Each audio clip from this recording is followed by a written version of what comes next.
మీలో ఎంతమందికి పండుమిర్చి గోంగూర పప్పు అంటే ఇష్టం?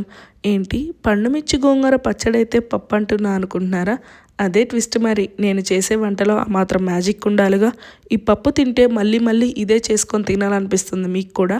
మా హస్బెండ్కి పప్పు చేస్తున్నా అని చెప్పాను కానీ ఆ పప్పులో ఈ పికిల్ కలుపుతున్నానైతే అస్సలు చెప్పలేదు. తిన్న తర్వాత తన రియాక్షన్ ఎలా ఉంటుందో మీరే లాస్ట్లో చూసేయండి. పప్పు హాఫ్ కుక్ అయిపోయిన తర్వాత ఆనియన్ అండ్ మిర్చి యాడ్ చేసుకొని ఇంకొంచెం కుక్ చేసుకోవాలి. ఆ తర్వాత 2 స్పూన్స్ పికిల్ యాడ్ చేసుకుంటే సరిపోతుంది. దానికి కారం, చింతపండు ఏమీ అక్కర్లేదు. మీకు ఇష్టమైతే సాల్ట్ ఇంకొంచెం వేసుకోవాలనిపిస్తే వేసేసుకోండి. దీనికి కాంబినేషన్గా నేను ఆలు ఫ్రై చేస్తున్నాను. తాలింపు పెట్టేసుకొని సింపుల్గా ఆనియన్ మిర్చి వేయించేసుకొని ఆలు కూడా వేసి బాయిల్ అయిపోయిన తర్వాత లాస్ట్లో కారం వేసుకుంటే సరిపోతుంది. పప్పు అయితే అయిపోయింది. ఈ పప్పు తింటే మీ రియాక్షన్ కూడా ఇలానే ఉంటుంది.